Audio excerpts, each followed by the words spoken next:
आप सभी को मेरा नमस्कार है मेरे भाई। देखो सबसे पहली बात है ना सर, आज की क्लास अंतिम क्लास है और ये अंतिम क्लास में सर आपका सिलेक्शन को निश्चित करना है। और मैं आपको बता देना चाहता हूँ मेरे भाई कि सर ये अंतिम क्लास में बड़ा इमोशनल वाला क्लास होगा, ठीक है सर। और सर मैंने आप सबसे बड़ा करीबी से जुटा, आपके दिल तक हमने पहुँचा और आप हमारे दिल तक आए सर। और हम सबका रिश्ता एक बड़ा अजीब सा रिश्ता होता है, क्योंकि मास्टर टीचर और बच्चे का जो रिश्ता होता है ना मेरे भाई, वो दुनिया की सबसे अलग रिश्ता होता है। क्योंकि बच्चे की भलाई के लिए बस तीन इंसान सोचता है, माता पिता गुरु। तो बस सर मैं तो इतना ही कहूँगा सर कि मैं आपसे कुछ नहीं चाहता हूँ, आपने मुझे बहुत कुछ दे दिया। बस हम तो ऊपर वाले से इतना ही दुआ करते हैं कि बस किसी भी तरह से आपका सिलेक्शन हो जाए। और जब तक आपका सिलेक्शन होगा नहीं तब तक संदीप कुमार झुकेगा नहीं, ये मेरा वादा है मेरे भाई, ठीक है सर। तो बस चलते हैं सर, आज की क्लास को कर देता हूँ आगाज। और बस इतना ही कहना चाहूँगा सर कि एसके साइंस क्लासेस परिवार को बहुत प्यार देना, और इतना प्यार देना मेरे भाई कि मैं बता नहीं सकता हूँ, ताकि आपका परिवार बहुत आगे तक जाए। क्योंकि ये मेरा परिवार नहीं सर, ये एसके साइंस क्लासेस मेरा कुछ नहीं सर, इसमें सब कुछ आपका दिया हुआ एक सर प्यार है, ठीक है सर। आ जाना, देखते हैं सर पहला सवाल, 1 नंबर सवाल। आज की क्लास जब मैंने लाया ना मेरे भाई, तो मेरे को लगा ना सर कि आज अंतिम क्लास है। बट क्या करोगे सर, सफलता तो चाहिए ना, और भगवान से बस यही दुआ है सर कि आप सफल हो जाइए, ठीक है सर। चलते हैं सर, आते हैं पहला नंबर सवाल की तरफ। 1 नंबर क्वेश्चन क्या कहता है, जहाँ पे आज की क्लास में फिजिक्स केमिस्ट्री और मैथ तीनों से क्वेश्चन है, ठीक है सर। और बड़ा ही बेहतरीन सवाल है, जो कि एकदम आने वाला सवाल है। ये सब सवाल के बारे में जितना बोल देंगे ना उतना कम पड़ जाएगा। तो बस आपका काम है कि शिद्दत से क्लास को कर लेना है। आइएगा सर, कहता है ना कि यदि एक बहु क्षारकीय अम्ल किसी क्षार द्वारा आंशिक रूप से उदासीन होता है, ऐसे समझना सर। जैसे आपको बोलेगा सर आंशिक रूप से, किस रूप से? आंशिक रूप से क्या होता है मेरे भाई? उदासीन होता है। जब कहेगा आंशिक रूप से उदासीन होता है तो उसे हम लोग क्या कहते हैं? जब आंशिक रूप से उदासीन होता है तो उसे हम लोग कहते हैं मेरे भाई अम्लीय। क्या कहते हैं सर? उसे हम लोग कहते हैं अम्लीय लवण। कौन सा लवण सर? अम्लीय लवण, ठीक है। आ जाना, हमने क्या बोला है, कहता है यदि एक बहुक्षारकीय अम्ल, यदि एक बहुक्षारकीय अम्ल किसी क्षार द्वारा आंशिक रूप से उदासीन होता है। जैसे बोलेगा आंशिक रूप से उदासीन, आंशिक रूप से उदासीन, मार देंगे घपसना अम्लीय लवण, ठीक है सर। हमने क्या बोला, जैसे बोलेगा सवाल में आंशिक रूप से उदासीन, एक मतलब अम्लीय लवण, ठीक है सर। क्लियर हो गया ना? चलो आते हैं सवाल नंबर कितना, 2 की तरफ सर। ये 2 नंबर सवाल क्या कहता है, जरा गौर कीजिएगा, वो भी शिद्दत से, प्यार से, मोहब्बत से। ये सवाल कहता है ना मेरे भाई कि पानी के 180 ग्राम में मोलों की संख्या क्या होगा। सबसे पहले मोलों की संख्या बराबर क्या होता है, तो मोलों की संख्या बराबर होता है ग्रामों में भार बट्टा अनुभार, ठीक है। हमने क्या बोला है कि मोलों की संख्या बराबर होता है ग्रामों में भार बट्टा अनुभार। अब यहाँ पे समझना सर, अनुभार। अब ऐसे समझना कि मोलों की संख्या बराबर ग्रामों में भार बट्टे अनुभार। अच्छा, यहाँ पे ये सोचना कि ग्रामों में भार हमें कितना दिया हुआ, तो 180 ग्राम भार दिया हुआ, यानी ऊपर हो जाएगा 180 ग्राम, लेकिन बट्टा में यहाँ पे अनुभार। तो ये किसका अनुभार निकालना है, तो पानी के 180 ग्राम में मोलों की संख्या, इसका मतलब पानी का अनुभार से हमें भागा दे देना है। पानी का सूत्र क्या होता है मेरे भाई, तो पानी का सूत्र होता है H2O। अब सोचना सर, जब पानी का सूत्र होता है H2O, पानी का सूत्र होता है H2O, इसका मतलब क्या है सर? इसका मतलब है कि ये H2O का अनुभार, ये H2O का अनुभार बराबर क्या हो जाएगा, ऐसे सोचना। हाइड्रोजन कितना नंबर पे आता है? 1 नंबर पे आता है। तो हाइड्रोजन का परमाणु संख्या भी 1 होता है, परमाणु भार भी 1 होता है, यानी 1 हो जाएगा। 1 गुने यहाँ पे गुना में कितना 2 है, तो 2 कर देंगे प्लस में। ऑक्सीजन कितना नंबर पे आता है ये, तो ऑक्सीजन आता है 8 नंबर पे, लेकिन इसका परमाणु भार कितना होता है सर? 16। तो इसको कर देना 16, यानी ये कितना हो जाएगा सर? 2 एकम 2, 16 2 कितना 18, यानी कहने का सेंस ये कितना हो जाएगा 18। इसको काटेंगे सर तो ये 10 बार में खोपचे में जाएगा, यानी कहने का सेंस है कि इसमें जो हमारा मोलों की संख्या होगा वो कितना होगा मेरे भाई? 10 होगा, ठीक है सर। हमने क्या बोला है, कहता है पानी के 180 ग्राम में मोलों की संख्या, पानी के 180 ग्राम में मोलों की संख्या, कितना ग्राम में? 180 ग्राम में। जितना ग्राम में बोलेगा उसको ऊपर में रखना, बटा में, जिसका बोलेगा उसके अनुभार से भागा दे देना। तो वो बोला पानी का, तो पानी के अनुभार से भागा दे देंगे मेरे भाई। अच्छा, एक बात और आप सभी को मैं बता देना चाहता हूँ मेरे भाई, कि जो लोग 11th 12th पढ़ना चाहते हैं मैथ, मैं स्पेशल मैथ पढ़ाता हूँ 11th 12th का, ठीक है सर। तो सर उसका हमने बैच लॉन्च कर रहा है 1 जुलाई से, ठीक है सर, जो कि आपको देखने को मिलेगा result with Sandeep YouTube channel पे। कहाँ पे? Result with Sandeep YouTube channel पे, जो जिसे भी आप लोग जाकर के सब्सक्राइब कर लीजिएगा, ठीक है सर, उसे भी प्यार दे दीजिएगा तनी। और SK science classes YouTube channel पे सर आपको 1 जुलाई से क्लास 10th का बैच स्टार्ट हो रहा है, ठीक है सर। तो अपने सभी छोटे छोटे भाइयों को बता दीजिएगा ताकि सर रिजल्ट के मतलब कुछ समझ सके, ठीक है। चलिए आते हैं सवाल नंबर कितना मेरे भाई? 3। कहता है वह विलयन जिसमें विलेय पदार्थ की मात्रा संतृप्त विलयन की अपेक्षा अधिक होता है। आए सवाल तो हमारा बुझे भी ना कि अरे मास्टर आ जाना। कहता है वह विलयन जिसमें विलेय पदार्थ की मात्रा, वह विलयन जिसमें विलेय पदार्थ की मात्रा संतृप्त विलयन की अपेक्षा अधिक होता है। किस विलयन की अपेक्षा अधिक होता है? संतृप्त विलयन की अपेक्षा अधिक होता है, तो उसे कहा जाता है। जैसे सवाल में आ जाए संतृप्त विलयन की अपेक्षा अधिक, संतृप्त विलयन की अपेक्षा अधिक, संतृप्त विलयन की अपेक्षा अधिक, संतृप्त विलयन की अपेक्षा अधिक, संतृप्त विलयन की अपेक्षा अधिक, जैसे बोल देगा संतृप्त विलयन की अपेक्षा अधिक तो वो होता है असंतृप्त विलयन, उसे हम लोग क्या कहते हैं? असंतृप्त विलयन, ठीक है सर। आ जाना। सवाल क्या बोला है? सवाल कहता है ना सर कि वह विलयन जिसमें विलेय पदार्थ की मात्रा संतृप्त विलयन की अपेक्षा अधिक है, मतलब विलेय पदार्थ की जो मात्रा है वो संतृप्त विलयन की अपेक्षा अधिक है। विलेय पदार्थ की मात्रा संतृप्त विलयन की अपेक्षा अधिक है, इसका मतलब वो क्या है सर? असंतृप्त विलयन है, जो कि ऑप्शन नंबर कहाँ होगा? तो ऑप्शन नंबर बी में, यानी सी में देखने को मिलेगा। ये सी नंबर है, ठीक है। चलो आते हैं सवाल नंबर 4 की तरफ। ये केमिस्ट्री का क्वेश्चन है, ठीक है सर। चलो चौथा नंबर क्या कहता है, तनी देख लेते हैं कितना है दम इसमें। कहता है आवर्त सारणी में समान समूह में तत्वों के परमाणुओं की समान संख्या होती है। अच्छा, आवर्त सारणी में समान समूह, जैसी बोल देगा समान समूह के तत्वों के परमाणुओं में समान संख्या होती है। आवर्त सारणी के समान समूह में तत्वों के परमाणुओं में समान संख्या होती है, तो 72 उपकोष में इलेक्ट्रॉनों की संख्या, इसमें 72 उपकोष में इलेक्ट्रॉनों की संख्या। सवाल क्या बोला है सर? कि आवर्त सारणी में समान समूह के तत्वों के परमाणुओं में समान संख्या होती है। क्या बोला है? कि आवर्त सारणी में समान समूह के, आवर्त सारणी में समान समूह के तत्वों के परमाणुओं में समान संख्या होती है। समान समूह के तत्वों के परमाणुओं में समान संख्या होती है, तो 72 उपकोष में इलेक्ट्रॉनों की संख्या, ठीक है सर। सवाल क्या बोला है जरा गौर करना। केमिस्ट्री का सवाल है सर, थोड़ा सा 2-4 बात पढ़ लोगे ना, ऐसे मेरे क्लास में पढ़ोगे सर तो आपको यहीं पे याद हो जाएगा। कहीं पे आपको पढ़ने की ज़रूरत नहीं पड़ेगा, कहीं पे आपको रटने की ज़रूरत नहीं पड़ेगा मेरे भाई, क्योंकि मेरा हमेशा से कोशिश रहता है कि हम आपके दिल तक यही से पहुँचा दें, ठीक है सर। आ जाना।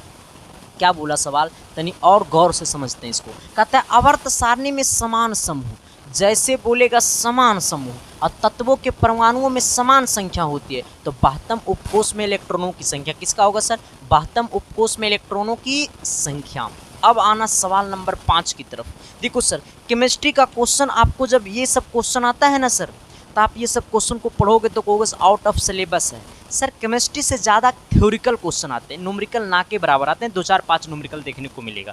लेकिन फिजिक्स से आपको सर 60% न्यूमेरिकल देखने को मिलेगा, ठीक है सर, जो कि सर हम आपके हूबहू एग्जाम के पैटर्न पर हम आपको सवाल करवाते हैं, ठीक है सर। तनी देखते हैं सवाल नंबर 5 में कितना दम है। आना। कहता है जैसे जैसे हाइड्रोजन की परमाणु संख्या बढ़ती है, आए जैसे जैसे हाइड्रोजन की हाइड्रोजन की परमाणु संख्या बढ़ती है, जैसे जैसे हाइड्रोजन की परमाणु संख्या बढ़ती है, कम तापप्रता से इलेक्ट्रॉन प्राप्त करता है। गलत बात है। जैसे जैसे हाइड्रोजन की परमाणु संख्या बढ़ती है, कम तापप्रता से इलेक्ट्रॉन प्राप्त करता है। गलत बात, यह कम अभिक्रियाशील हो जाता है। हाइड्रोजन की परमाणु संख्या बढ़ती है, अभिक्रियाशील कम होगी। हाइड्रोजन की परमाणु संख्या बढ़ती है, अभिक्रियाशील कम होगी। हैलोजन की परमाणु संख्या बढ़ती है, अभिक्रियाशील कम होगी।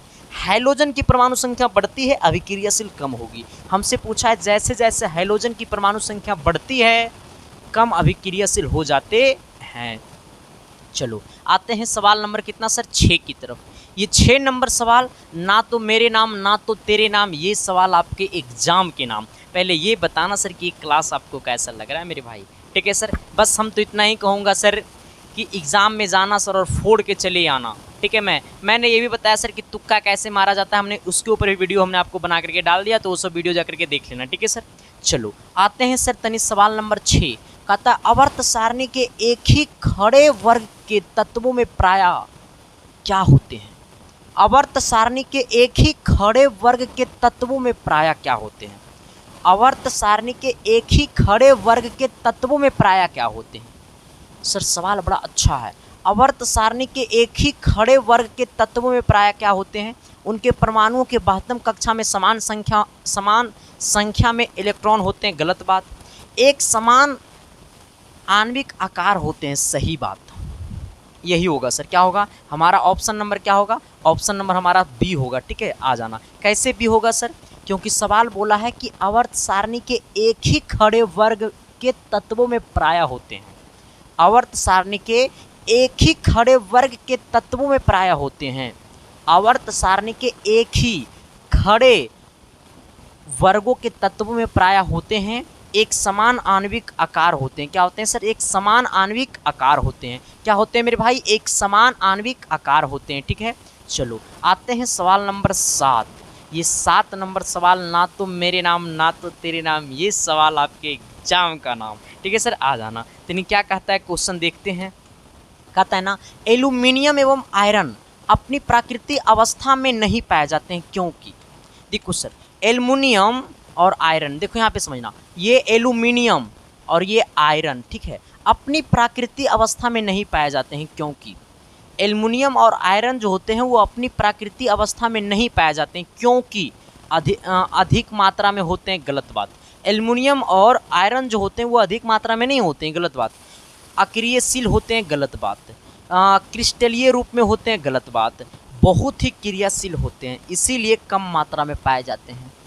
एल्युमिनियम और आयरन जो है वो प्राकृतिक में कम मात्रा में पाए जाते हैं, क्योंकि एल्युमिनियम और आयरन पूरे प्राकृतिक में कम मात्रा में पाए जाते हैं, क्योंकि वो अधिक क्रियाशील होते हैं। वो क्या होते हैं सर, क्योंकि अधिक बहुत ही क्रियाशील होते हैं। हमसे पूछा कि एल्युमिनियम और आयरन अपनी प्राकृतिक अवस्था में नहीं पाए जाते हैं, क्योंकि ये प्राकृतिक अवस्था में इसलिए नहीं पाए जाते हैं क्योंकि बहुत ही क्रियाशील होते हैं। ऑप्शन नंबर क्या हो जाएगा हमारा, डी हो जाएगा। चलिए सवाल नंबर 8 की तरफ आते हैं सर। ये सवाल नंबर 8 तनी देखिएगा सर जी, ज़रा कमेंट करके बताइएगा सवाल नंबर 8 में क्या होगा सही और सटीक आंसर आ जाना। कहता है आधुनिक परिभाषा के अनुसार आधातु वे तत्व है जो, आधुनिक परिभाषा के अनुसार, अभी के परिभाषा के अनुसार, आधुनिक मतलब अभी, अभी के परिभाषा के अनुसार आधातु कौन सा तत्व है। आधुनिक परिभाषा के अनुसार आधातु कौन सा तत्व है। इलेक्ट्रॉन त्यागते हैं, गलत बात। इलेक्ट्रॉन कभी त्याग ही नहीं सकता है आधातु। जैसी बात हो आधातु, हमसे बोला है आधुनिक परिभाषा के अनुसार आधातु वे तत्व हैं जो इलेक्ट्रॉन नहीं त्यागते हैं, सर ये गलत बात है। फिर कहता है इलेक्ट्रॉन ग्रहण करते हैं, सही बात। आधातु हमेशा इलेक्ट्रॉन क्या करते हैं, तो ग्रहण करते हैं सर। हमसे पूछा है कि आधुनिक परिभाषा के अनुसार आधातु वे तत्व हैं जो इलेक्ट्रॉन ग्रहण करते हैं, यानी ऑप्शन नंबर क्या हो जाएगा मेरे भाई, तो ऑप्शन नंबर आपका बी हो जाएगा। ठीक है, हमसे पूछा आधुनिक परिभाषा के अनुसार आधातु वे तत्व हैं जो इलेक्ट्रॉन को क्या करते हैं, ग्रहण करते हैं, यानी ऑप्शन नंबर हमारा क्या हो जाएगा, तो बी हो जाएगा। अगला सवाल नंबर तनी देखते हैं कितना सर, 9 नंबर सवाल। ये सवाल हमने आपको पहले भी पढ़ा रखा है सर, ठीक है, क्योंकि हम 1-2 क्लास सर नहीं, हमने बहुत सारे महामैराथन भी लिए हैं, बहुत सारे चैप्टर का 1 शॉट लिए हैं, बहुत सारे इंपॉर्टेंट क्वेश्चन करवाए हैं। अब क्या चाहते हो सर, इतना से बाहर नहीं आएगा। ठीक है सर, आ जाना। तो सवाल नंबर यहाँ से देखना सर। कहता है सजातीय श्रेणी का प्रमुख लक्षण क्या है। देखो सर, जब भी बात हो सजातीय श्रेणी का, तो सजातीय श्रेणी मतलब सेम जाति, तो सेम जाति का प्रमुख लक्षण क्या है सर, हमें लक्षण बताना है। जैसे कहेगा संदीप कुमार मास्टर को पहचानने का लक्षण क्या है, तो संदीप मास्टर बड़ा अच्छा नहीं बोलता है, नहीं रे संदीप मास्टर अच्छा बोलता है, जरा बताओ ना। आ जाना सर। हमने क्या बोला सर, बड़ा दिल में खलोगे मेरे भाई, जब तुम लोग जाओगे ना सर तो बड़ा दिल में खलोगे। बहुत प्यार दिया तुम सबने मेरे भाई, बस उम्मीद करूँगा सही ऐसा ही प्यार देते रहना और सही चीज़ों को आगे बढ़ाने की कोशिश करना सर, क्योंकि जब तक सही चीज़ आगे नहीं बढ़ेगा सर तो लोग गलत चीज़ को बढ़ावा देंगे, तो सर वो मुझसे नहीं होगा सर, ठीक है। आ जाना, बस आप सबने बहुत सपोर्ट किया, बहुत प्यार दिया मेरे भाई, लोगों को हमने शांत कर दिया सर, बस ऐसा ही प्यार देते रहना और उम्मीद करता हूँ सर कि आगे भी प्यार आपका मिलना चाहिए हमें, ठीक है सर। आ जाना। सवाल क्या कहता है तनी गौर कीजिएगा कि सजातीय श्रेणी का प्रमुख लक्षण क्या है। सजातीय श्रेणी का प्रमुख लक्षण क्या है, तो ये यौगिक के भौतिक गुण समान होना, नहीं सर, इसके यौगिक के भौतिक गुण समान होना नहीं, गलत बात है। आ जाना। यौगिकों के रासायनिक गुण भिन्न होना, गलत बात है। यौगिकों की विशिष्ट बनाने की विधियां होना, गलत बात है। कहता है यौगिकों का अभिक्रियात्मक समूह समान होना। सजातीय श्रेणी का प्रमुख लक्षण क्या है, तो यौगिकों का अभिक्रियात्मक समूह समान होना, ठीक है सर। हमने क्या बोला है आपको, कहा है कि सजातीय श्रेणी का प्रमुख लक्षण क्या है, सजातीय श्रेणी का प्रमुख लक्षण क्या है, तो यौगिकों का अभिक्रियात्मक समूह क्या होना, समान होना। कहता है सजातीय श्रेणी का प्रमुख लक्षण क्या है, तो यौगिकों का अभिक्रियात्मक समूह क्या होना, समान होना, यानी ऑप्शन नंबर आपका क्या होगा, डी होगा। अब आते हैं सवाल नंबर 10 की तरफ से। ये 10 नंबर सवाल ना तो मेरे नाम ना तो तेरे नाम, ये सवाल आपके एग्जाम का नाम। आ जाना सर। कहता है यौगिक है जो कि C6 कितना है सर, ये C6H10 है, ठीक है। आ जाना। C6H10 निम्न में से किस हाइड्रोकार्बन का सजातीय है। ये जो है सर, ये C6H10 जो है वो हमारा किसका सजातीय है, पहले ये सोचना सर। सजातीय पहचानने का रूल क्या होता है, देखो ये दुगना से दो कम, दुगना से दो कम, तो ये किस ग्रुप का होगा, एक होता है एल्केन, क्या होता है मेरे भाई, एल्केन। तो एल्केन का सूत्र होता है CnH2n+2, एक होता है मेरे भाई एल्किन, तो एल्किन का सूत्र क्या होता है मेरे भाई, CnH2n होता है। आ जाना। एक होता है सर एल्काइन, एक होता है एल्काइन, एल्काइन का सूत्र होता है CnH2n-2। अब आना CnH2n-2। अब यहाँ से सोचना सर, ये दुगना, देखो यहाँ से ना n का वैल्यू दुगना से 2 कम, यहाँ पे ये n है, ये n का वैल्यू दुगना से 2 कम, तो देखो यहाँ पे आना 6 दूनी 12, 12 में से 2 घटाएंगे तो 10 बचेगा, यानी कहने का सेंस है कि ये जो हमारा है वो एल्काइन ग्रुप का है। अब सोचना कि इसमें कौन एल्काइन ग्रुप का है, देखो ये दुगना से नहीं है सर, ये दुगना है ये नहीं, तो ये गलत बात हो जाएगा। हाँ रुको रुको रुको सर, आ जाना। ये दुगना, ये 2 यहाँ पे है सर, तो दुगना इसका मतलब क्या हो जाएगा, ये 4 हो जाएगा, और 4 में से 2 कम करेंगे क्योंकि दुगना से 2 कम, तो ये दुगना से 2 कम करेंगे तो 2 ही आ जाएगा, यानी C2H2 जो है मेरे भाई n का वैल्यू 2 रखना। जब यहाँ पे n का वैल्यू 2 रखोगे ना तो 2 दूनी 4 हो जाएगा, 4 में से 2 जाएगा तो फिर 2 ही बचेगा, यानी C2H2 हो जाएगा। यानी ये वाला जो हमारा है सर वो एल्काइन ग्रुप का है, मतलब इसी ग्रुप का है। बाकी दुगना है तो दुगना वाला नहीं होगा, दुगना से 2 कम होगा, ये आपको दुगना है यो नहीं सर, बराबर है। 6 दूनी 12, 12 में से 2 घटेगा तो 10 बचेगा, ये गलत हो गया, नन ऑफ दीज नहीं सर। हमारा ऑप्शन नंबर क्या हो जाएगा, ए हो जाएगा। सजातीय का मतलब सेम जाति होनी चाहिए, क्या हो जानी चाहिए सर, सेम जाति हो जानी चाहिए, ठीक है। यहाँ तक किसी को दिक्कत परेशानी तकलीफ है तो बता देना सर, क्योंकि देखो जब आपको तकलीफ होता है ना सर तो मेरे को दर्द होता है, क्योंकि मास्टर का रिलेशन जो होता है ना सर वो बच्चे से डायरेक्ट टू डायरेक्ट होता है।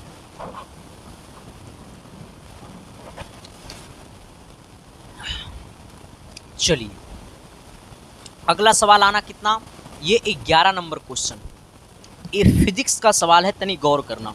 सवाल कहता है ना सर कि एक पिंड का संवेग 1 मिनट में 200 किलोग्राम मीटर प्रति सेकेंड से बढ़कर 800 किलोग्राम मीटर प्रति सेकेंड हो जाता है, तो पिंड पर आरोपित बल हो ला ला ला प्यार तो होना ही था। आ जाना सर। हमने क्या बोला है कि एक पिंड का संवेग 1 मिनट में 200 किलोग्राम मीटर प्रति सेकेंड से बढ़ करके 800 किलोग्राम मीटर प्रति सेकेंड हो जाता है, तो पिंड पर आरोपित बल, हमसे पूछा पिंड पर आरोपित बल, तो सबसे पहले ये समझना सर कि हमसे पूछा बल, तो बल बराबर क्या होता है, बल बराबर होता है संवेग में परिवर्तन, संवेग में परिवर्तन क्या होता है? संवेग में परिवर्तन की दर, संवेग में परिवर्तन की दर। अब सोचना सर, बल बराबर संवेग में परिवर्तन की दर। अच्छा अब सोचना कितना, ये पहला संवेग 200 किलोग्राम मीटर प्रति सेकंड से 800 किलोग्राम मीटर प्रति सेकंड हो गया, मतलब 200 किलोग्राम मीटर प्रति सेकंड से 800 किलोग्राम मीटर प्रति सेकंड हो गया, मतलब 200 से 800, तो कितना का परिवर्तन हुआ? अरे 200 से 800 मतलब कितना का परिवर्तन हो गया सर? तो 800 में से 200 को माइनस कर देना तो 600 का परिवर्तन हो गया। 200 से 800 का परिवर्तन हो गया, मतलब 200 से 800 हो गया, इसका मतलब 600 का परिवर्तन हो गया। बट्टे समय, समय कितना है सर? 1 मिनट। 1 मिनट बराबर कितना होता है? 60 सेकंड होता है। क्या हम सही बोले कि बोले गलत बोले? 1 मिनट बराबर 60 सेकंड होता है ना जी। अब तनी आगे आइएगा, आगे जाइएगा सर, तो इसको घटाइएगा तो 600 बचेगा, बट्टा में 6 बचेगा, 60 बचेगा। ये देखो ऐसे काटना सर, इसको ऐसे काटना, देखो इसको काटेंगे ना सर, ये 10 बार में कटेगा सर। कितना बार में कटेगा? 10 बार में। यानी कहने का सेंस है कि हमारा जो बल आएगा वो 10 न्यूटन आएगा। किसी को कोई दिक्कत, परेशानी, तकलीफ? पहले ये बताना कि जब ऐसा सवाल आपको देखने को मिलेगा, जब इस टाइप का सवाल आपको देखने को मिलेगा, तो क्या सच में ऐसा सवाल आपसे बनेगा या नहीं बनेगा? पहले ये बताना मेरे भाई, ठीक है सर। हमने क्या बोला है? हमने बोला है कि एक पिंड पर सर क्या बोला है कि एक पिंड का संवेग 1 मिनट में 200 किलोग्राम मीटर प्रति सेकंड से 800 किलोग्राम मीटर प्रति सेकंड हो जाता है। मतलब पहले 200 था, अब हो गया 800, तो 200 से हो गया 800, इसका मतलब कितना का परिवर्तन? तो 600 का परिवर्तन। कितना समय में? तो 1 मिनट में। यानी हमें होता है बल बराबर संवेग में परिवर्तन की दर, यानी हमारा संवेग में परिवर्तन कितना हो गया? 800 माइनस 200 बट्टे में 1 मिनट। 1 मिनट बराबर 60 सेकंड, जो कि 10 न्यूटन आएगा, जो कि ऑप्शन नंबर आपको डी में देखने को मिलेगा। तनी आइएगा सवाल नंबर 12 की तरफ। ये 12 नंबर सवाल आपको परेशान कर सकता है, बट आपको पराजित नहीं कर सकता है सर। ये 12 नंबर सवाल आपको परेशान कर सकता है, लेकिन हरा नहीं सकता है, क्योंकि सर जब आपको हरा देगा हमारा चेला होते हुए रे, तो फिर संदीप कुमार को जिंदा रहने का मकसद क्या है सर? छोड़ देगा जिंदा रहना। ये कहता है ना सर कि ज़िंदगी में सबको सब कुछ विरासत में नहीं मिलता, कई रातें बितानी पड़ती है किताबों के साथ। कि ज़िंदगी में सबको सब कुछ विरासत में नहीं मिलता, कई रातें बितानी पड़ती है किताबों के साथ। I am not interested in बाबू सोना, I am interested in successful होना। तो जिस इंसान को सक्सेसफुल का नशा हो जाता है ना मेरे भाई, वो इंसान कभी भी बेरोजगार नहीं घूमेगा सर, ठीक है। तो कहता है नशा ही करना है तो सिगरेट और दारू का क्या करना? अरे नशा ही करना है तो सिगरेट और दारू का क्या करना? नशा वैसा करो जो पॉकेट में सिर्फ पैसा तो पैसा दे। आ जाना। चलो आते हैं सर, सवाल को तनी पढ़ते हैं अच्छा से। कहता है एक बिजली की मोटर एक बिजली का मोटर एक वजन उठाने में केबिल में 4500 न्यूटन का तनाव उत्पन्न करती है। इसे 2 मीटर प्रति सेकंड की दर से लपेटती है, तो मीटर की शक्ति क्या होगा? अच्छा रुको, सवाल को छोटा करो और सवाल को हम अपना भाषा में समझाते हैं, कहा कि तू लोग ना ये भाषा में नहीं समझ पाया होगा क्वेश्चन को। क्वेश्चन क्या बोला अब हम समझाते हैं आपको। कहा है ना जी कि एक बिजली का मोटर एक वजन उठाने में केबिल में 4500 न्यूटन का तनाव उत्पन्न करता है। अच्छा कितना न्यूटन का तनाव उत्पन्न करता है सर? तो ये फोर्स बराबर कितना हो गया? ये बल बराबर हो गया सर, ये 4500 न्यूटन का तनाव उत्पन्न करता है, जो कि सर इसे 2 मीटर प्रति सेकंड की वेग की दर से लपेटती है। इसे कितना की दर से लपेटती है? 2 मीटर प्रति सेकंड की दर से लपेटती है। यानी भी बराबर कितना हो गया? 2 मीटर प्रति सेकंड की दर से लपेटती। हमसे पूछा शक्ति, हमसे क्या पूछा? शक्ति। शक्ति बराबर क्या होता है सर? देखो यहाँ से समझना, शक्ति बराबर होता है F गुने V। है मजा आया। बस फार्मूला याद होना चाहिए सर, आपके पास कुछ भी नहीं होनी चाहिए, बस आपको फार्मूला याद होनी चाहिए। इसके बाद देखना कि आपसे सवाल कैसे नहीं बनता है। सवाल का ना मम्मी और पापा जो होगा ना इस सवाल का, वो कहेगा कि तुमसे बोनेंगे। बस आपके पास फार्मूला याद होनी चाहिए सर, ठीक है। आ जाना। कुछ था रे, न्यूटन लगा हुआ, इसका मतलब वो फोर्स है। मीटर प्रति सेकेंड लगा हुआ, इसका मतलब वो 2 हमारा वेग है। हमसे पूछा मोटर की शक्ति बराबर होता है F गुने भी। आ जाना, F का मान कितना है 4500 गुने में V का मान कितना है 2। ये हो जाएगा कितना सर, ये 9000 हो जाएगा सर, यही ना होगा 9000 वाट। शक्ति का ऐसा ही मात्रक क्या होता है सर, वाट होता है। अब सोचना 9000 वाट, तो 9000 वाट है, लेकिन सबका सब आंसर है किलो वाट में। सबका सब आंसर किस में, किलो वाट में। तो ये 9000 वाट को बदलना है किलो वाट में। तो ये 9000 में 1000 से भाग दे देंगे, तो ये किस में बदल जाएगा सर, ये किलो वाट में बदल जाएगा। ठीक है, इससे इसको काटेंगे सर तो 9 बार में चल जाएगा। यानी कहने का सेंस है कि हमारा शक्ति बराबर जो होगा सर, यानी कहने का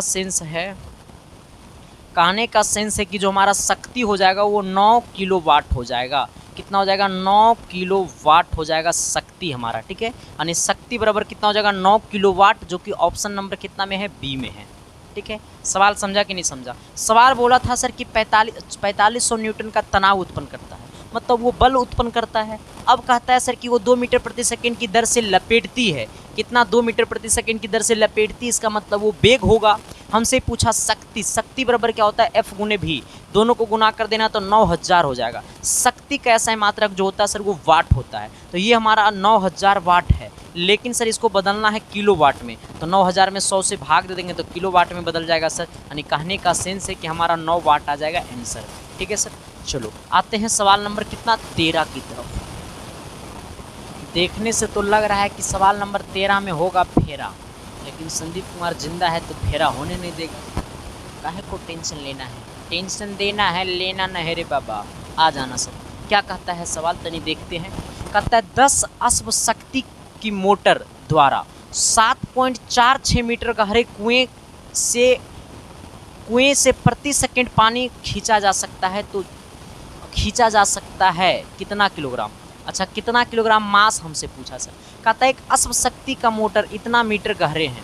अच्छा, अश्व शक्ति का जो मोटर है मेरे भाई वो कितना मीटर गहरे हैं, तो मोटर जो है ना सर वो गहरे कितना है, तो 4.6 मीटर। यानी कुएं की गहराई, इसका मतलब ऊंचाई कितना है, 7.46। हमने क्या बोला कि एक कुआं है, तो कुएं की गहराई, इसका मतलब वो कुआं का ऊंचाई है। कुएं की गहराई मतलब कुआं का ऊंचाई है, तो कुआं का ऊंचाई कितना, 7.46। 10 अश्व शक्ति, इसका मतलब शक्ति बोले तो पावर बराबर कितना है सर, ये 10 है। प्रति सेकंड पानी खींचता है, यानी टी का मान कितना है, 1 सेकंड है। तो हमसे क्या पूछा सर, एम बराबर क्या होगा। हमसे पूछा एम का मान, क्योंकि सबका सब देखो सर किलोग्राम में, इसका मतलब हमसे क्या पूछा है, द्रव्यमान पूछा है। एक फार्मूला होता है सर P बराबर W/T। क्या होता है सर, ये P बराबर W/T क्या होता है, P बराबर W/T। आप जरा ऐसे सोचिएगा, ये P बराबर W/T, लेकिन एक ये W बराबर क्या होता है सर, ये W बराबर होता है mgh, अब बट्टा में कितना, T। यानी कहने का सेंस है कि ये P बराबर हो गया mgh, अब बट्टा में कितना, T। ये T इधर जाएगा सर तो हो जाएगा P गुने T, अब बराबर में कितना, mgh। अब सोचना सर, ये gh जो है वो गुना में है, नीचे आएगा भागा में, तो हो जाएगा pt, अब बट्टा में क्या, gh, अब बराबर में कितना, m। यही m हमको निकालना है सर। आप ज़रा अब ऐसे सोचिएगा सर, ये pt, अच्छा p का मान कितना है सर, तो p का मान आपको यहाँ से देखो 10 है, p का मान 10 है गुने, अच्छा t कितना है सर, तो t बराबर आपको 1 सेकेंड है। कितना सेकेंड है, pt यही ना होगा, रुक जा, p गुने t कितना हो जाएगा सर, p गुने t, ठीक तो है सर। पावर कितना है, अश्व शक्ति, सर शक्ति हमको लग रहा है वैल्यू गलत दिया है सर, वैल्यू ठीक दिया है। अच्छा आ जाओ, ठीक है दिया है, 10 है गुने 1/में। जी का मान कितना है सर, ये 10 गुने में, ये हमारा एच का मान कितना है, 7.46, अब बराबर में कितना हो जाएगा, m। अब क्या करना सर, जरा ऐसे सोचिएगा, ये 10 से 10 कटेगा सर, ये पॉइंट हटेगा तो ऊपर में कितना, 100 से गुना हो जाएगा सर। यानी ये कहने का सेंस है मेरे भाई कि ये हमारा क्या चीज़ में आ जाएगा सर, ग्राम में आ जाएगा, लेकिन इसको बदलना है किलोग्राम में। ये ग्राम में आएगा कि किलोग्राम दिया हुआ है। मीटर का हर एक कुएं को खींचता है, जी का मान 10 है, 10 अश्व शक्ति है, ये ना रे। पी बराबर होता है mgh, तो ये gh नीचे आ गया सर, ठीक है यहाँ तक तो हम ठीक चले हैं। नारे बना। ये m बराबर सर आएगा पता है कितना, 100 ग्राम आएगा। कितना ग्राम आएगा? 100 ग्राम आएगा। लेकिन हमको लग रहा है सर कि यहाँ पे कुछ इसमें ढिसमिस है। ये अशक्ति लग रहा है सर कि यहाँ पे डाटा कुछ और दिया हुआ था, ठीक है सर, लेकिन यहाँ पे गलती से कुछ और टाइपिंग हो गया, ठीक है। लेकिन इसी से बना लेना आंसर, बस फार्मूला सेम लगेगा, कंडीशन सेम काम करेगा, सब कुछ सेम रहेगा, ठीक है सर। चलो आते हैं सवाल नंबर कितना, तो सवाल नंबर आपको होगा 14। ये 14 नंबर सवाल का आता रे भाई, तनी गौर करन। देखो सर, हम तो कहेंगे ना मेरे भाई कि ज़िंदगी में सर तकलीफ़ आएगी, कष्ट भी आएगी, लेकिन हार नहीं मानना है, सिलेक्शन हो करके दिखाना है। और असली बच्चे का, असली बेटा का वही पहचान होता है जो अपनी मम्मी पापा की फिक्र को फ़क्र में ना बदल दे। तो वो बेटा का नाम क्या मेरे भाई? आ जाना। सवाल नंबर 14 कहता है 0.10 किलोग्राम द्रव्यमान की गोली 400 मीटर प्रति सेकंड की वेग से विरामा अवस्था में लाने के लिए कार्य करना पड़ेगा। सर ए सर कार्य इस सवाल का बा। देखो सर, हमें क्या बोला है कि 0.10 किलोग्राम द्रव्यमान की गोली को 400 मीटर प्रति सेकंड की वेग से विरामावस्था में लाने के लिए, यानी कहने का सेंस है कि कार्य जो है सर, कार्य बराबर गतिज ऊर्जा, गतिज ऊर्जा, कार्य बराबर गतिज ऊर्जा 400 मीटर प्रति सेकंड की, गतिज ऊर्जा में परिवर्तन, कार्य बराबर गतिज ऊर्जा में परिवर्तन गुणे वेलोसिटी में परिवर्तन, डेल्टा भी में परिवर्तन, इसको माइनस डेल्टा भी में परिवर्तन करना सर, माइनस डेल्टा भी में परिवर्तन आ जाना सर। अब ऐसे सोचिएगा तनी, अब इसको क्या करिएगा, कार्य कितना है W बराबर क्या हो जाएगा सर, गतिज ऊर्जा यानी 1/2 mv² माइनस, अब सोचो विरामा अवस्था में लाना है, इसका मतलब अंतिम वेग क्या हो जाएगा, 0 हो जाएगा सर। यानी ये भी का मान क्या हो जाएगा सर, 0, क्योंकि हमें कहता है 0.10 किलोग्राम द्रव्यमान की गोली को 400 मीटर प्रति सेकंड की वेग से विरामावस्था में लाने के लिए, यानी कि 400 मीटर प्रति सेकंड की वेग से फेंका है, उसको लाना है विरामावस्था में। एक मतलब कि उसका प्रारंभिक वेग जो होगा, अंतिम वेग जो होगा सर, वो 0 लाना है, तो ये dv का मान 0 हो जाएगा। आ जाना। ये w बराबर सर 1/2, m का मान कितना है सर 0.10, v का मान कितना है 400 है, ये 400 यहाँ पे स्क्वायर है, तो ये 400 गुने 400 हो जाएगा, 400 गुने 400 हो जाएगा। अब क्या करना है सर, देखो ऐसे सोचना है, ये 2 से काट दो पहले सर, तो ये 200 बार में कट जाएगा। अब ये पॉइंट हटाएंगे सर, तो यहाँ पे नीचे 100 हो जाएगा। अब सोचो इसको काटेंगे सर, तो ये 2 बार में कटेगा। अब ये कितना हो गया सर, मैं आपको बताता हूँ, ये आपको हो गया सर कितना, ये 4 दूनी 8, ये आपको 800 हो गया, ठीक है, गुने, ये 4 दूनी 800 और गुने में कितना है मेरे भाई 10, यानी ये कितना हो गया 8000 हो गया। कितना हज़ार हो गया, 8000 जूल हो गया। समझ में आया कि नहीं आया? सवाल समझ में आवत है कि ना आवत है रे? देखो सर क्या हमने बोला है कि कहता है 0.10 किलोग्राम द्रव्यमान की गोली को 400 मीटर प्रति सेकंड की वेग से विरामा अवस्था में लाने के लिए कार्य करना पड़ेगा। इसका मतलब कार्य बराबर गतिज ऊर्जा में परिवर्तन माइनस डेल्टा भी, और जब लाना होगा विरामा अवस्था में, इसका मतलब अंतिम वेग क्या हो जाएगा, 0 हो जाएगा मेरे भाई, ठीक है सर। यानी W बराबर 1/2 mv² माइनस 0, W बराबर 1 कितना हो जाएगा सर, ये 8000 जूल हो जाएगा, ठीक है सर।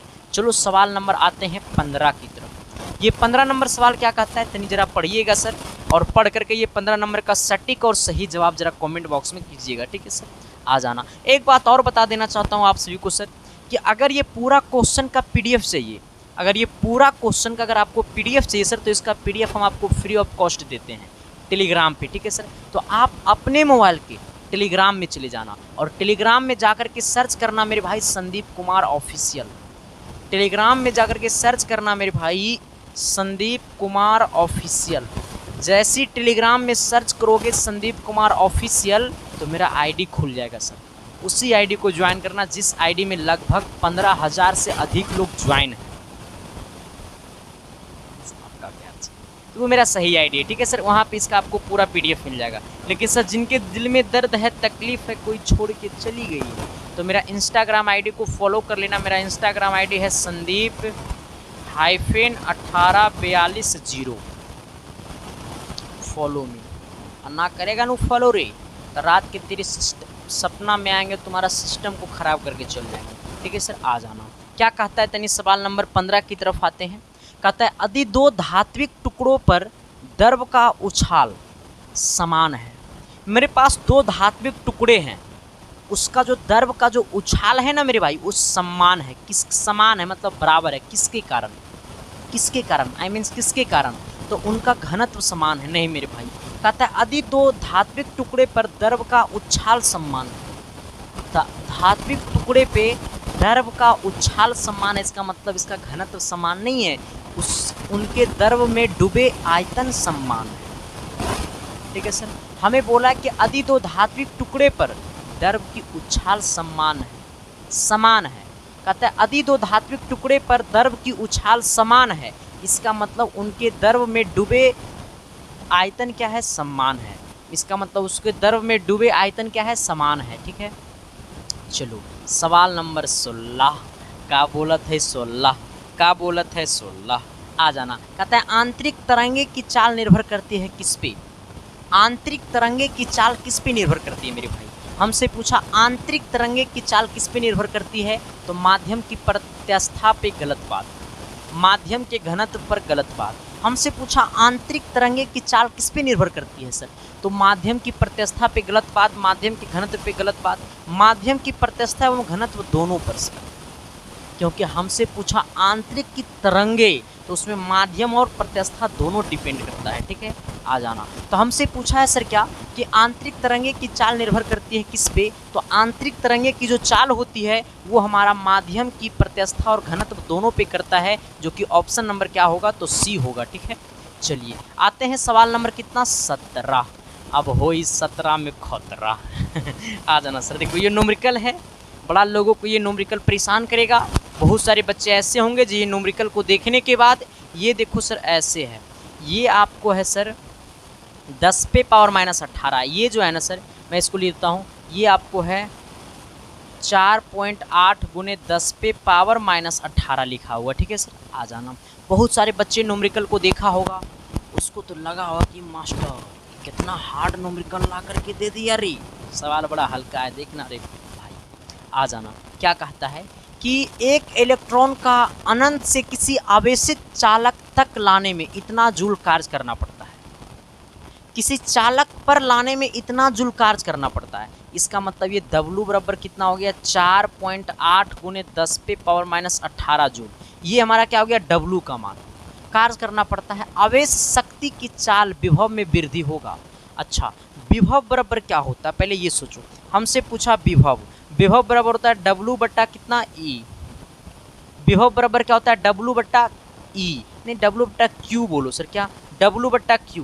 तो 1 आवेश बराबर कितना होता है, W बट्टा Q, तो 1.6 गुने 10 से पावर कितना, माइनस 19 होता है। 1.6 इंटू 10 से पावर कितना, माइनस 19 होता है, बराबर W का मान कितना है सर, ये 4.8 गुने 10 पे पावर कितना, माइनस 18, अब बट्टे में 1.6 गुने 10 पे पावर कितना, माइनस 19। आ जाना सर।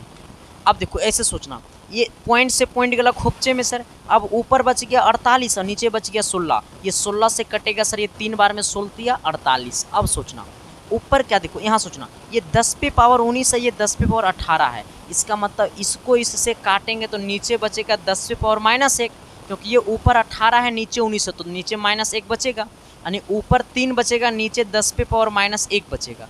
अब सोचना सर, ए पे पावर माइनस एम बराबर क्या होता है, तो 1 बट्टा ए पे पावर एम होता है। इसी प्रकार से ये माइनस में पावर है, उसको ऊपर भेज देंगे तो ये प्लस में पावर हो जाएगा, तो 3 गुने 10 पे पावर 1 हो जाएगा, 3 गुने 10 पे पावर प्लस 1 हो जाएगा, यानी 10 दिया कितना हो जाएगा, ये 30 जूल प्रति कूलम हो जाएगा, यानी 30 जूल प्रति कूलम बोले तो ऑप्शन नंबर कितना मेरे भाई, बी हो जाएगा। सवाल समझ में आवत है कि ना आवत है जी, हमने क्या बोला जी कि एक इलेक्ट्रॉन को अनंत से किसी आवेशित चालक तक लाने में 4.8 गुने 10 पे पावर माइनस 18 जूल कार्य करना पड़ता है। आवेशित चालक के विभव में वृद्धि होगा क्या, आवेशित चालक के विभव में वृद्धि क्या होगा सर, तो देखो सर यहाँ ना W बराबर ये हो गया हमारा, ये तो W हो गया। Q बराबर होता है सर 1 कूलम आवेश बराबर होता है 1.6 गुने 10 पे पावर माइनस 19, 1 कूलम आवेश बराबर। ठीक है, इसको हमने काट छाट किया, आ गया कितना, 3 गुने 10 पे पावर 1, और 10 पे पावर 1 का मतलब 10, ये हो गया कितना, 30।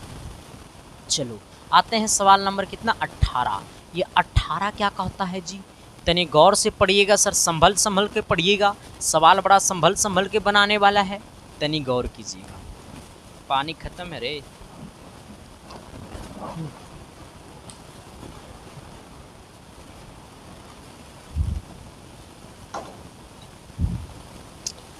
आ जाना। क्या कहता है सर, तनी 18 नंबर सवाल की तरफ आइएगा।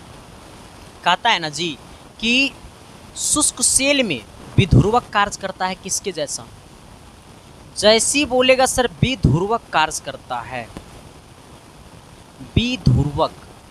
विध्रुवक कार्य करता है किसके जैसा, तो ये कार्य करता है मेरे भाई मैग्नीज, ये कार्य करता है मैग्नीज डाई ऑक्साइड, ये कार्य करता है मैग्नीज डाई किसके जैसा, मैग्नीज डाई ऑक्साइड के जैसा। ठीक है, हमसे पूछा शुष्क सेल में विध्रुवक कार्य करता है किसके जैसा, तो मैग्नीज डाई ऑक्साइड के जैसा। नहीं, ऑप्शन नंबर आपका क्या हो जाएगा, बी हो जाएगा, यानी 18 का क्या होगा हमारा, बी होगा सर। ठीक है, चलो आना सर अगले सवाल की तरफ। सवाल नंबर 19।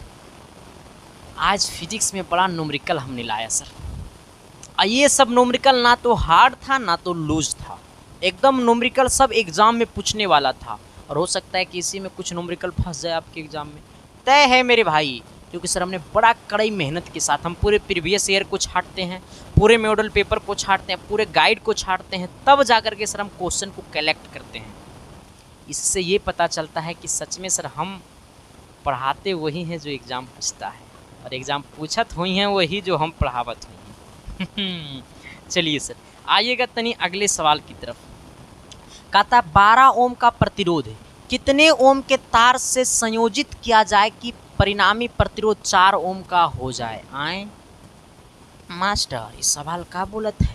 कहता है 12 ओम का प्रतिरोध, मैंने कहने का सेंस है कि R1 बराबर कितना हो गया सर, ये 12 ओम का प्रतिरोध हो गया। ठीक है सर, आ जाना।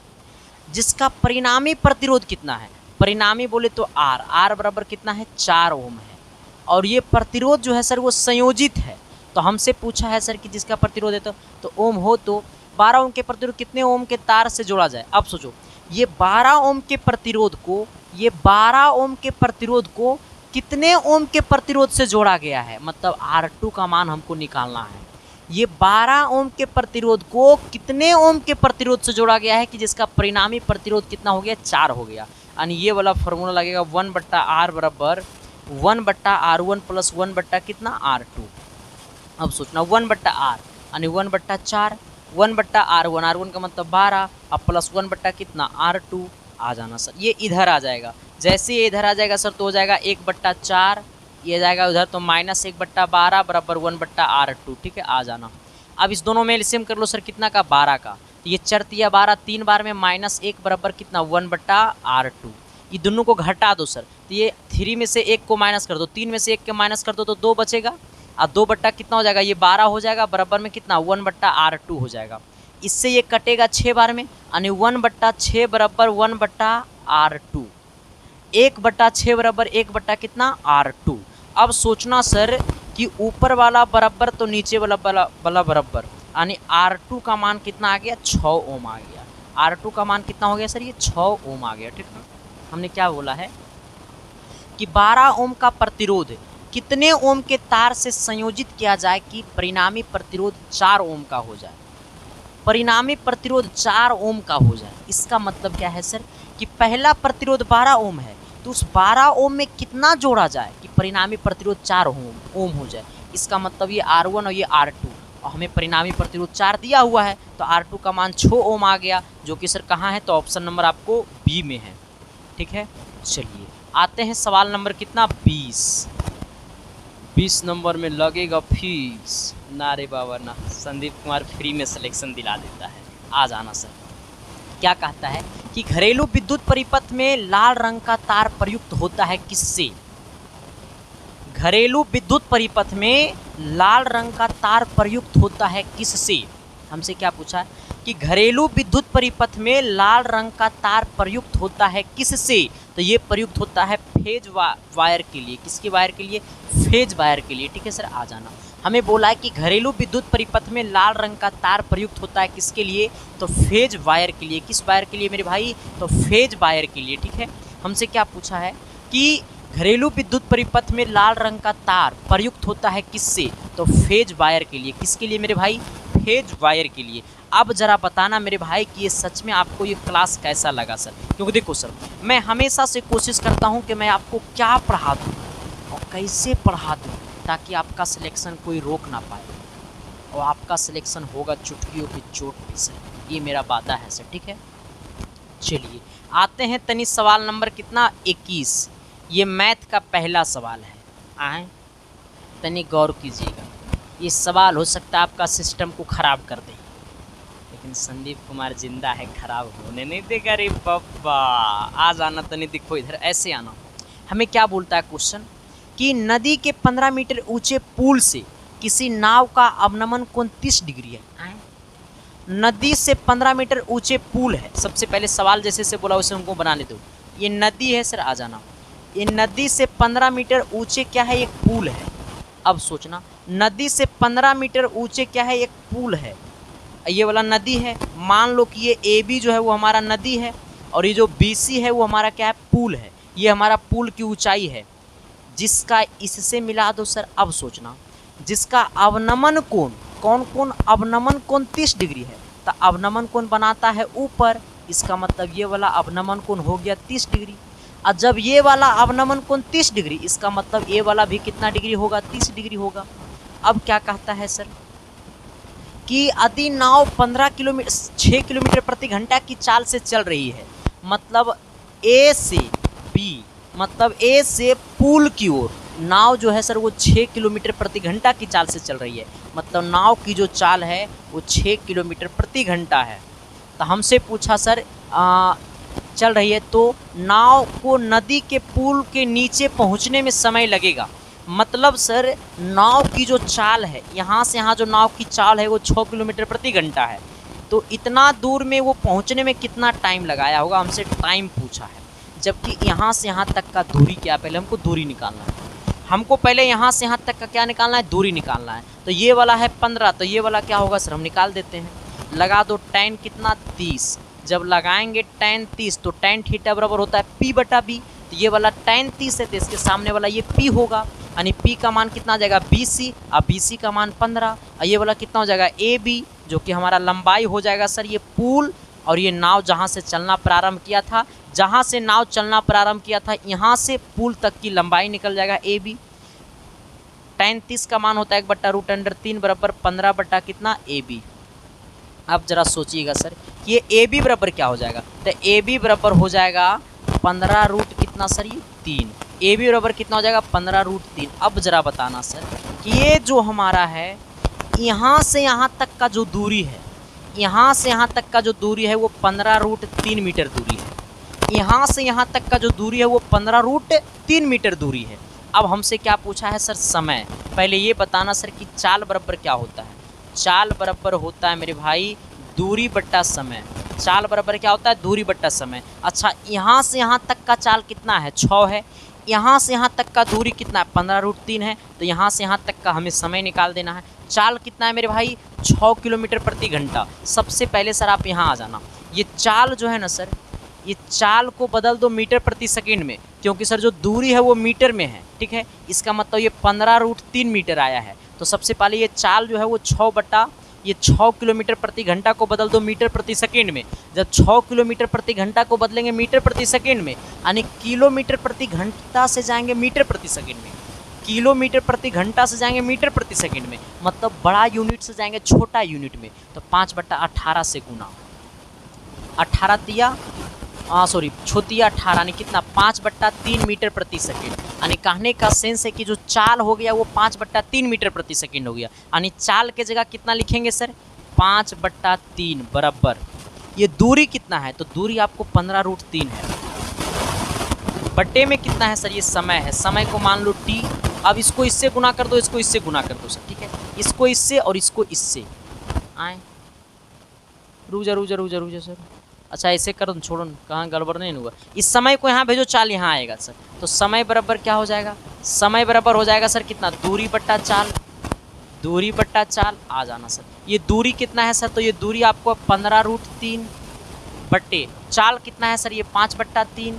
चाल कितना है 5/3। अब सोचना ये 3 जो है सर वो चल जाएगा ऊपर, 3 चल जाएगा ऊपर, ठीक है सर आ जाना। जब ये 3 चल जाएगा ऊपर तो 15 गुने ये √3 है, ये वाला 3 चल जाएगा ऊपर, अब बट्टा में नीचे क्या बचेगा 5, ये 5 तिया 15, 3 बार में 3 तिया 9, ये 9√3 आ जाना। 9 गुने √3 का मान क्या होता है, √3 का मान होता है 1.732। ये √3 का जो मान होता है वो होता है 1.732। निकालने का सेंस है कि 9 गुने 1.732 करेंगे सर तो ये 15.59 मीटर हो जाएगा। सवाल समझ में आया कि ना आया जी, क्या मैंने जो बोला वो तो चमका कि ना चमका जी, जरा बताना ना जी। आज ना सर समझ में आया कि नहीं आया, कुछ नहीं करना, सवाल बड़ा हल्का था, मैंने हल्का सा काम भी किया, कुछ ज़्यादा काम नहीं किया क्योंकि सवाल बड़ा हल्का था, ठीक है सर। चलो सबको समझ में आया कि नहीं सर, अगर सच में समझ में नहीं आया तो भी कमेंट करके बता देना, अगर सच में समझ में आया सर तो और अच्छा से कमेंट करके बता देना, ठीक है सर। चलो ये वो कह रहा है सर आप पढ़ाइएगा समझ में आएगा नहीं, ऐसा हो नहीं सकता, ऐसा होने नहीं देंगे, बाजी वाह आ जाना सर। देखो इसे क्या कहेंगे सर, जरा गौर करना। कहता है एक वृत्त की 2 जीवाएं ए बी और सी डी आए एक दूसरे को समकोण पर काटती है, अधिक कोण ये कोण है, अधिक कोण बी डी सी बराबर 30 डिग्री है, तो हमसे पूछा कोण ए सी डी का मान क्या होगा। कुछ नहीं करना, सबसे पहले वो वृत्त बना लो सर, आ जाना। वृत्त में 2 जीवा है, एक ए बी है और दूसरा क्या है सर सी डी है। अब यहाँ से सोचना, पहला जीवा मान लो ये वाला ए बी है और दूसरा जीवा मान लो ये वाला सी डी है, ठीक है। ये वाला मान लो ए बी है, ये वाला मान लो क्या सी डी है, यही ना है जी सी डी है, सिंपल बात सी डी। अच्छा ऊपरे से लेना सी डी सर, गलत हो जाएगा वरना, ये वाला सी डी लेना, ठीक है, ये डी लेना। अब सोचो कहता है एक दूसरे को समकोण पर काटती है, इसका मतलब ये वाला क्या हो जाएगा समकोण हो जाएगा। हमसे पूछा कोण ए सी डी मतलब कोण ए सी डी मतलब इसको इससे मिला दो सर, आ जाना, और इसको क्या करो इससे मिला दो।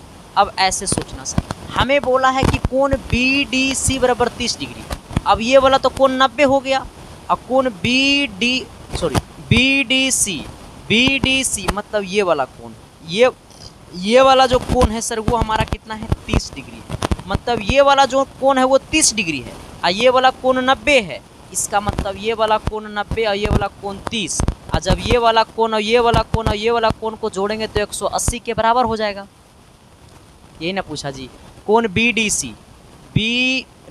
सी यानी ये वाला कोण 90 ये कोण 30, तो ये वाला कोण कितना हो जाएगा सर, तो ये कोण 60 हो जाएगा, यानी ये कोण क्या हो जाएगा 60 हो जाएगा। हमसे क्या पूछा सर कोण ए सी डी मतलब ये वाला कोण पूछा है सर,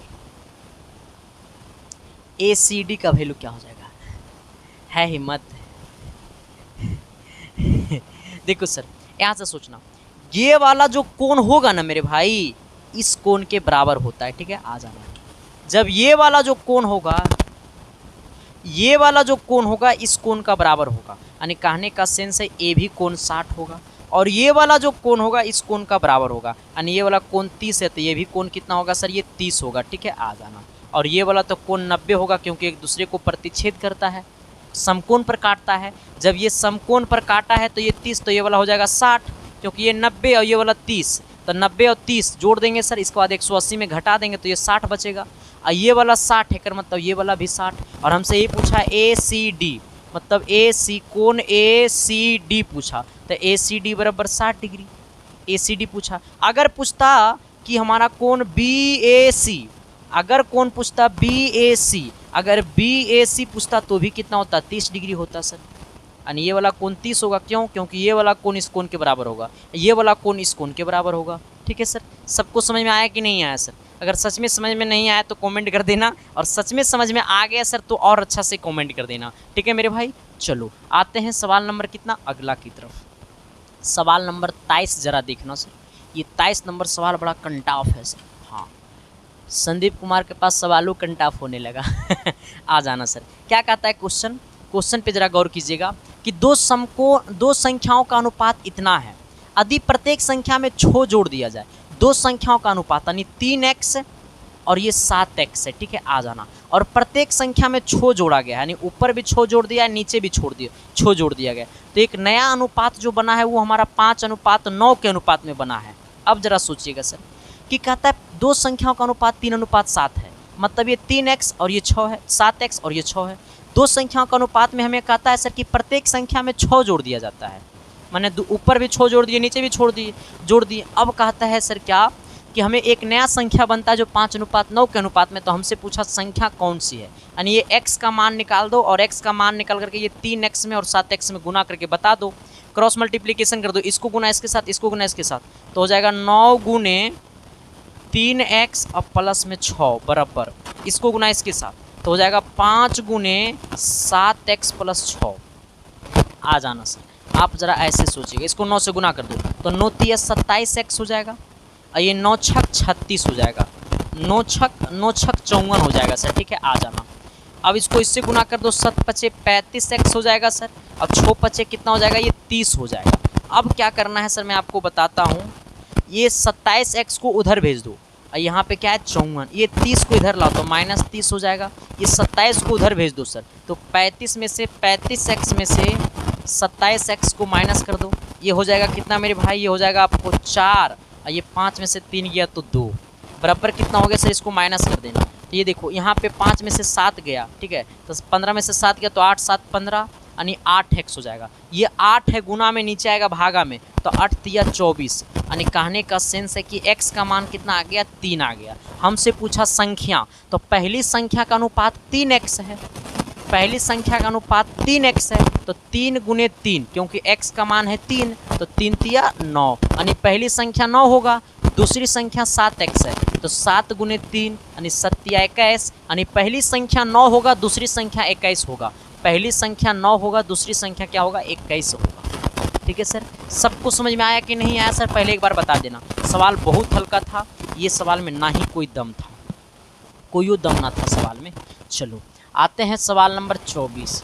इस सवाल में तनी दम लग रहा है जी। आइए सर, कहता है सवाल क्या, जरा गौर से समझना और अच्छा से समझना सर, क्योंकि जब तक सवाल को अच्छा से नहीं समझोगे तब तक मज़ा नहीं आएगा सर। आ जाना, क्वेश्चन क्या कहता है कि एक विद्यार्थी साइकिल द्वारा घर से विद्यालय 12 किलोमीटर प्रति घंटा की चाल से गया तथा पुनः सीधे 10 किलोमीटर प्रति घंटा की चाल से घर वापस आया, तो बताइए कि विद्यार्थी की औसत चाल क्या होगा। ना पूछो मेरा घर क्या है, आना। औसत चाल बराबर क्या होता है, औसत चाल बराबर कुल योग, तो 2 गुने 12 और गुने में 10, क्योंकि आया और गया, तो 2 गुने 12 गुने 10 और बट्टे में 12 + 10, कुल संख्या 12 + 10। 12 किलोमीटर प्रति घंटा की चाल से गया, 10 किलोमीटर प्रति घंटा की चाल से आया, मतलब एक घंटा में 12 किलोमीटर और 1 घंटा में 10 किलोमीटर।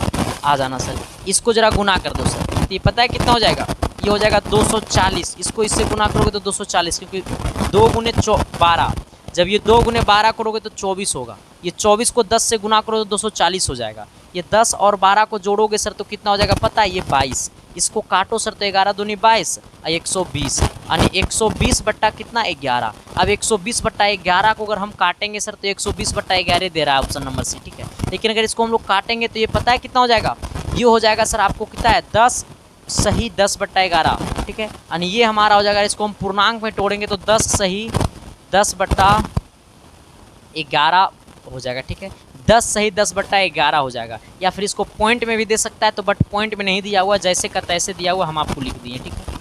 चलो आते हैं सवाल नंबर 25। 25 नंबर सवाल का बोला था जी, तनी आइए ना जी, सवाल नंबर 25 को देखिए ना जी, सवाल बड़ा अच्छा बोलता है जी।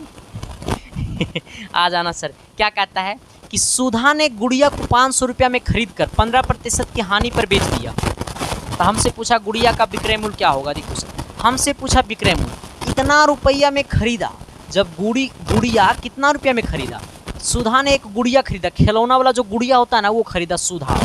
अच्छा, सीपी मतलब होता है क्रय मूल्य, कितना में खरीदा 500 रुपया में खरीदा, उसका मतलब उसका वो हो गया क्रय मूल्य, ठीक है। अब कहता है कि 15% की हानि पे बेच दिया, इसका मतलब हानि बराबर कितना हो गया सर 15% हो गया। अब सोचना, हमसे क्या पूछा, एसपी। एसपी बराबर होता है सीपी माइनस हानि। एसपी बराबर क्या होता है, सीपी माइनस हानि। अब देखो ये एसपी क्या है, एसपी का मतलब होता है विक्रय मूल्य। एसपी का मतलब क्या होता है, विक्रय मूल्य। आ जाना सर, अब जरा ऐसे सोचिएगा, ये सीपी कितना है, 500 रुपया बराबर, ये हानि हुआ 15% के, कितना पे, तो 500 पे 15% का हानि हुआ। हानि हुआ 15% का, कितना पे, तो 500 पे। इसका मतलब हो गया मेरे भाई, इसका मतलब हो गया सर, ये 500 का 15% हानि हो गया, तो 15% के बट्टे में 100 कर देंगे सर। इसको काटेंगे सर तो ये 5 बार में कट जाएगा, ये कितना हो जाएगा, 15 45, 45 का रहे हैं, आ जाना, 5 5 25 यानी कितना हो गया, एसपी बराबर हो गया 500 माइनस, ये हो गया 5 5 25 का 5, अब 5 एकम 5 और 5 और 2 कितना 7, यानी ये 75 आ गया। यानी एसपी का मान कितना हो गया सर, ये 425 हो गया। यानी कहने का सेंस है कि वो सुधा ने गुड़िया को 425 रुपये में बेचा, तब जाकर के उसको कितना का हानि हुआ सर, वो 15%। कहता है क्या, सुधा ने गुड़िया इतना रुपये में खरीद कर 15% की हानि पर बेच दिया।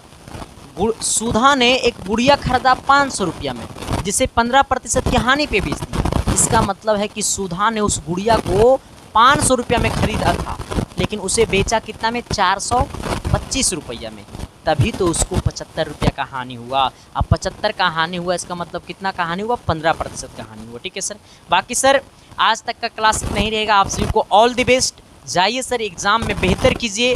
हमारे आपके साथ हमारी दुआएं हैं सर, बस हम सब की माते पिता का दुआएं हैं सर। मैं तो कहूँगा जाओ सर, धुआं धुआं कर देना एग्ज़ाम पेपर को सर, कभी मत छोड़ना मेरे भाई। बाकी सभी को दिल से थैंक यू, धन्यवाद। बस प्यार देते रहना इसके साइंस क्लासेस को। जो भी चैनल पे पहली बार आए हो तो शिद्दत से, प्यार से, मोहब्बत से चैनल को सब्सक्राइब कर देना। बाकी हम आपके साथ हैं और हमेशा साथ रहेंगे भी। ठीक है सर, बाकी थैंक यू, लव यू, देखते रहना इसके साइंस क्लासेस। बस सर क्या कहूँगा, इससे तक कुछ नहीं कह सकता हूँ। माफ़ करना मेरे भाई, बहुत सारी चीज़ों की गलतियाँ हमसे भी हो गया होगा, तो माफ़ करना।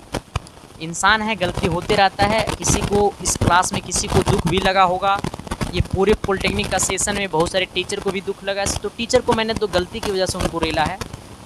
तो सर कोई इंसान रात दिन मेहनत करके क्वेश्चन को कलेक्ट करता है सर, उसका आप क्वेश्चन कॉपी पढ़ाइएगा, और कॉपी पढ़ाने के बाद कभी कभी कॉपी तो पढ़ाइएगा तो हम इसमें कुछ नहीं बोलेंगे, लेकिन आप कभी कभी इस बात को भूल जाते हैं कि ये क्वेश्चन एसके साइंस क्लासेस का है, और फिर आप क्या करते हैं कि एसके साइंस क्लासेस का वहाँ पे नाम भी मिटा नहीं पाते हैं। तो चोरी कभी ना कभी पकड़ाइए जाता है सर। तो बस सभी को दिल से धन्यवाद, और सभी को बस इतना ही कहूँगा, माफ़ करना। हम बहुत सारे मेहनत ने किया आपके लिए, जहाँ तक हो सका हमारे लिए, लेकिन सर अगले सेशन के लिए हमारी एक टीम होगी सर, जहाँ पे हम पढ़ाएंगे और हमारी टीम पढ़ाएगी। वो अगले सेशन आपके छोटे भाई के लिए होगा सर। ठीक है, बस प्यार देते रहना, ताकि और हम आपके लिए सर मेहनत करते रहें और आपके लिए कुछ नया नया करने की कोशिश करें और वो सफल हो जाए। तो आप सबका प्यार चाहिए, सपोर्ट चाहिए मेरे भाई। ठीक है, बाकी थैंक यू, लव यू।